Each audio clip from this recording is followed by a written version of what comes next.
Hello students of final year, good morning to all of you. कैसे हैं आप सब? बस आज की वीडियो में हम बात करेंगे इंस्ट्रक्शनल मटेरियल्स यानी कि प्रशिक्षण में जो अधिगम सामग्री यूज की जाती है तो उसका क्या अर्थ होता है, क्या होती है अधिगम सामग्री। इस टॉपिक को मैंने पहले वीडियो में भी डिस्कस किया था, तो आज इसको हम डिटेल में समझेंगे कि इंस्ट्रक्शनल मटेरियल्स यानी कि प्रशिक्षण में अधिगम सामग्री का क्या अर्थ होता है। इन सामग्रियों के माध्यम से प्रशिक्षण की सरल एवं प्रभावी बनाया जाता है और इन्हें शिक्षण अधिगम सामग्री भी कहते हैं। यानी कि प्रशिक्षण या किसी भी शिक्षा में कोई भी ऐसी सामग्री जिससे कि शिक्षा को जो है सरल बनाया जा सके, प्रभावी बनाया जा सके, तो उसे शिक्षण अधिगम सामग्री कहते हैं। और प्रशिक्षण अधिगम सामग्री का क्या महत्व है, इसके महत्व को इस प्रकार से समझ सकते हैं कि ध्यान से संबंधित तत्वों को समझना, समझाना और समझी हुई विषय वस्तु को आत्मसात करना।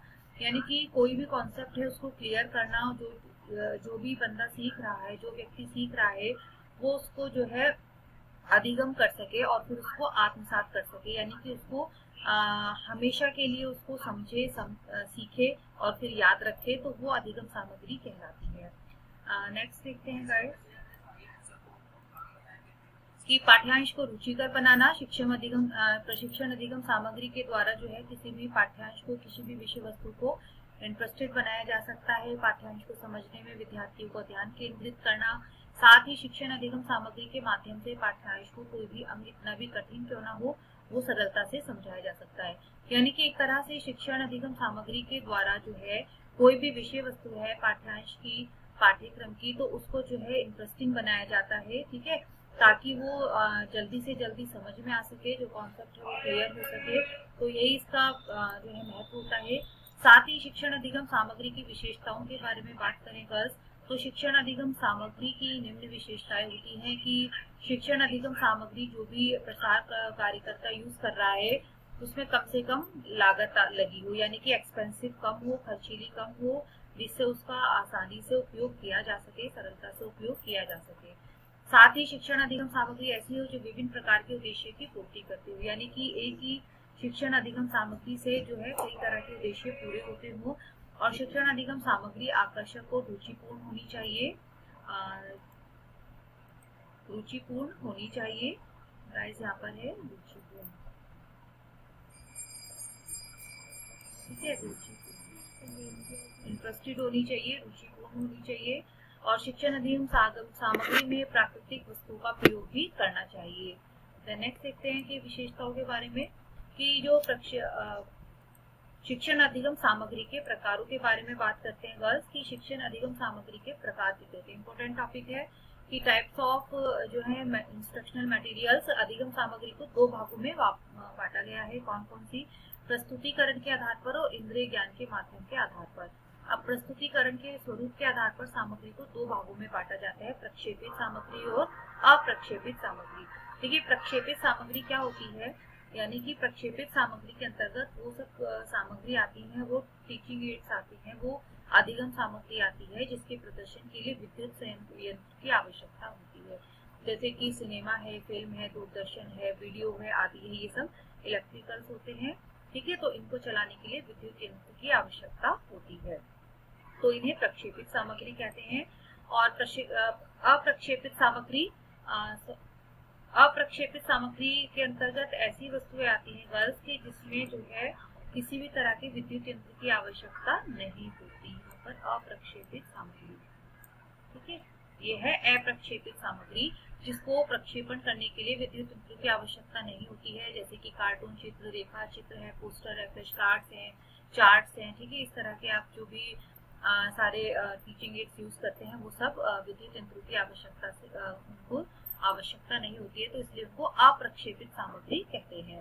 अब हमने पढ़ा था कि दो होते हैं, एक तो प्रस्तुतिकरण के आधार पर और दो इंद्रिय ज्ञान के माध्यम के आधार पर। तो प्रस्तुतिकरण के आधार पर दो हमने पढ़ी, प्रक्षेपित सामग्री और अप्रक्षेपित सामग्री।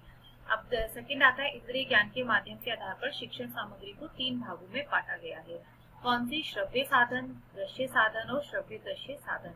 श्रव्य साधन यानी कि जो अधिगम सामग्री देखकर यूज की जाती है, सुनकर। दृश्य साधन जो देखकर यूज की जाती है, देखकर अधिगम किया जाता है। और श्रव्य दृश्य साधन में दोनों आते हैं, जो देखकर और सुनकर जो है अधिगम किया जाता है। तो श्रव्य साधन के अंतर्गत शिक्षण सामग्री में श्रव्य साधन वे होते हैं जिनको सुनकर किसी भी बात को समझने में सहायता प्राप्त होती है, जैसे रेडियो है। दृश्य साधन में वे सब चीजें आती हैं जिससे कि देखकर, जैसे कि चार्ट्स हैं, पोस्टर्स हैं, फ्लैश कार्ड्स हैं, पौधे हैं, फूल पत्तियां हैं, मिट्टी द्वारा बनाए गए विभिन्न प्रकार के खिलौने हैं, यानी कि कुछ ऐसी चीजें जिनको देखकर कॉन्सेप्ट क्लियर होता है, विषय वस्तु जो है समझी जा सकती है। और श्रव्य दृश्य साधन के अंतर्गत गर्ल्स इस तरह की सामग्री आती है जिसमें कि पाठ्य वस्तु को समझने हेतु तो सुनना और देखना दोनों ही साथ साथ चलते रहते हैं, जैसे कि टेलीविजन है उसमें चित्र भी दिखते हैं और आवाज भी आती है, चलचित्र है उसमें आवाज भी होती है और चित्र भी होते हैं, ठीक है। तो इस तरह के श्रव्य दृश्य साधन जो है वो अधिगम सामग्री के अंतर्गत आते हैं।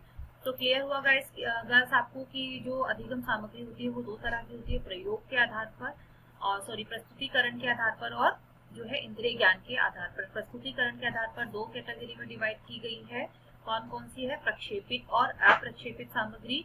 और इंद्रिय ज्ञान के माध्यम के आधार पर तीन तरह की होती है, दृश्य साधन, श्रव्य साधन और श्रव्य दृश्य साधन, यानी कि ऑडियो एड्स, विजुअल एड्स और ऑडियो विजुअल एड्स दोनों। तो नेक्स्ट, शिक्षण अधिगम सामग्री के निर्माण में सावधानियां। शिक्षण अधिगम सामग्री के निर्माण में क्या सावधानियां रखनी चाहिए, इंपोर्टेंट टॉपिक है गाइस ये भी गर्ल्स, कि शिक्षण अधिगम सामग्री के निर्माण में एक प्रसार कार्यकर्ता को जो प्रशिक्षण करता है उसे क्या क्या सावधानी ध्यान में रखनी चाहिए।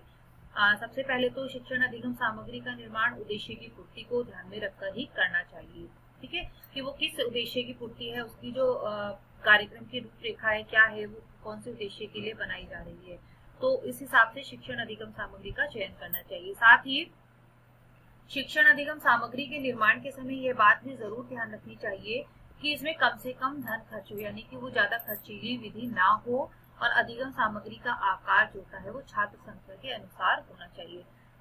देखिए, यानी कि अगर हम बात करें कि कोई भी जैसे कि प्रक्षेपित अप्रक्षेपित सामग्री है या दृश्य श्रव्य साधन है, तो वो इस तरह के यूज होने चाहिए। मान लीजिए कोई भी ऑडियो विजुअल एड्स है, ठीक है, ऑडियो एड्स है, तो कम से कम एटलीस्ट उनकी आवाज इतनी होनी चाहिए कि वो जितनी भी छात्र संख्या है एक कमरे में जहाँ पर भी प्रसार कार्यक्रम, प्रशिक्षण कार्यक्रम चल रहा है, तो वहां तक उसकी आवाज जो है सब तक पहुंच सके।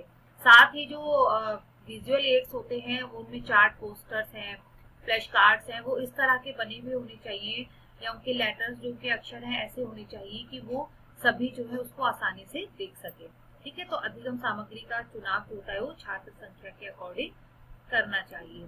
साथ ही शिक्षण अधिगम सामग्री के निर्माण में क्या क्या सावधानियां रखनी चाहिए कि शिक्षण अधिगम सामग्री का निर्माण उद्देश्य की पूर्ति को ध्यान में रखकर करना चाहिए। साथ ही जो है छात्र संख्या, ये हमारा हो चुका है स्लाइड ये वाली गल। साथ ही शिक्षण अधिगम सामग्री ऐसी हो जो सभी प्रशिक्षुओं में रुचि उत्पन्न कर सके, ठीक है, सीखने वालों में रुचि उत्पन्न कर सके, इंटरेस्टेड हो, ताकि जो अधिगम है वो ज्यादा से ज्यादा हो। साथ ही प्रशिक्षकों की जो शैक्षिक योग्यता है, आदर्श मान्यताएं, रीति रिवाज है, विश्वास है आदि प्रसार विधि के चयन को निश्चित रूप से प्रभावित करते हैं, कि जो भी उनकी स्किल्स हैं, जो उनकी योग्यता है, वो भी प्रसार विधि के चयन को निश्चित रूप से प्रभावित करते हैं। यानी कि इस तरह के इफेक्टिव शिक्षण अधिगम सामग्री का चयन करना चाहिए कि जिससे प्रशिक्षकों को कोई दिक्कत परेशानी ना हो। साथ ही शिक्षण अधिगम सामग्री के चुनाव में प्रसार कार्यकर्ता को इस बात का भी ध्यान रखना चाहिए कि लोगों की रुचि किस प्रशिक्षण विधि के प्रति अधिक है, ठीक है, कि लगातार एक ही शिक्षण अधिगम सामग्री अगर यूज करते रहेंगे तो ऐसा भी हो सकता है कि जो अधिगम जो प्रशिक्षु हैं वो उससे बोर हो जाए, ऊब जाए, या फिर ऐसा भी हो सकता है कि वो कॉन्सेप्ट उनको क्लियर ना होना और प्रसार कार्यता लगातार एक ही शिक्षण अधिगम सामग्री का प्रयोग करके उनको प्रशिक्षण दे रहा हो। तो इस बात का भी ध्यान रखना चाहिए कि लोगों की रुचि किस प्रशिक्षण अधिगम सामग्री के चुनाव में ज्यादा होती है, तो एक प्रसार कार्यकर्ता को इस बात का भी ध्यान रखना चाहिए। द नेक्स्ट टॉपिक है girls monitoring and extension training की। मॉनिटरिंग का मतलब क्या होता है कि कोई भी एक तरह से नियंत्रण करें। देखिए, आपने गृह प्रबंधन के अंतर्गत पढ़ा था कि तीन जो गृह प्रबंधन की प्रक्रिया होती है उसमें सबसे पहले कोई भी योजना बनाना, फिर उसको जो है उसके अनुरूप कार्य करना, ठीक है, संगठन करना और फिर उस पर नियंत्रण करना, मूल्यांकन करना, ये सब स्टेप्स होते हैं गृह प्रबंधन के। तो उसमें monitoring and extension training, monitoring एक तरह से नियंत्रण प्रक्रिया है या निगरानी प्रक्रिया भी हम इसको कहेंगे, कि निगरानी प्रक्रिया में नियमित रूप से बैठकें होती हैं, साक्षात्कार, जो भी मासिक और त्रैमासिक समीक्षा आदि शामिल होते हैं। उसमें निगरानी अपने उद्देश्य तक पहुंचने में प्रबंधन के निर्णय को निर्देशित करने के लिए, कार्यक्रम की प्रगति को ट्रैक करने के लिए जानकारी एकत्रित करने, विश्लेषण और उपयोग करने की व्यवस्थित एक प्रक्रिया होती है। यानी कि एक तरह से कहा जाए बच्चों, मॉनिटरिंग करना कि कोई भी जो भी प्रशिक्षण कार्य करता है या जो भी प्रशिक्षण दे रहा है, तो समय समय पर जो भी है जो प्रशिक्षण या सहभागिता जो दे रहा है व्यक्ति, ठीक है, तो उसमें मॉनिटरिंग का होना, निगरानी प्रक्रिया का होना अत्यंत आवश्यक है, ताकि जो है कोई भी कार्य, कोई भी प्रक्रिया जब की जाती है और उसके लिए जो कोई भी डाटा कलेक्ट किया जाता है, उससे संबंधित आंकड़े इकट्ठे किए जाते हैं, तो समय समय पर उसका जो है मॉनिटरिंग होना अत्यंत आवश्यक होता है, ताकि अगर कुछ कार्यक्रम में कोई भी ऐसा कार्य जो है जो भी प्रशिक्षु है उनको सेटिस्फाइड नहीं कर पा रहा है, अपने उद्देश्य की पूर्ति नहीं कर पा रहा है या उससे फीडबैक कम आ रहा है, ठीक है, तो उसका क्या है जो है समय रहते उसमें जो है बदलाव किए जा सके।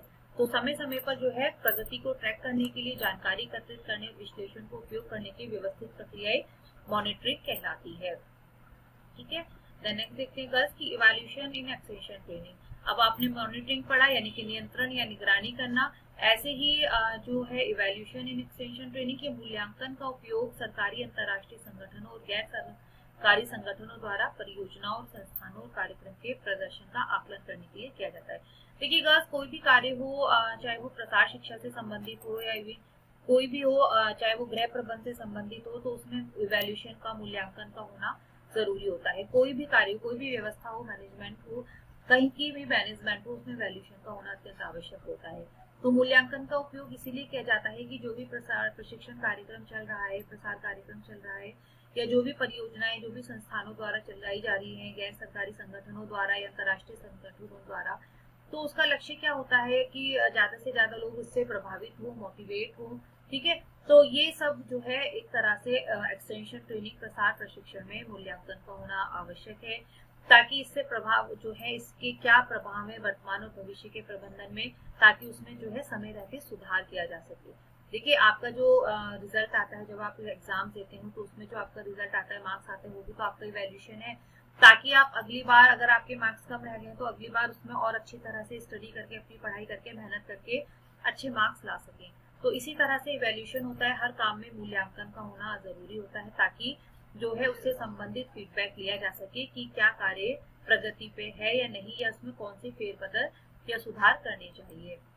निगरानी और आकलन, सतत निगरानी और आकलन प्रशिक्षकों की प्रगति के बारे में जानकारी दे सकता है, और किस तरह जानकारी आगे के कार्यक्रम की योजना बनाने और प्रशिक्षण में जो है सहायक हो सकते हैं। संदर्भ में निगरानी और आकलन का अर्थ है किसी विशिष्ट प्रशिक्षण के संदर्भ में प्रशिक्षकों को उनके प्रदर्शन की जानकारी देना और इस बारे में उनका मार्गदर्शन करना कि वे किस तरह से सुधार कर सकते हैं या आगे बढ़ सकते हैं। और साथ ही निगरानी, आकलन और फीडबैक सीखने वालों के विकास के कई पहलुओं से भी संबंधित होता है। निगरानी के क्या महत्व होते हैं कि निम्न कार्य में मदद मिलती है, ऊंचे ग्रेड प्राप्त करना, अपनी सीखने की प्रक्रिया के प्रति अधिक से अधिक सजग रहना, सीखने की प्रक्रिया में सुधार करना। ठीक है गर्ल्स, तो ये मूल्यांकन हमने डिस्कस किया। साथ ही ओके गर्ल्स, इस टॉपिक को यहीं फिनिश करते हैं।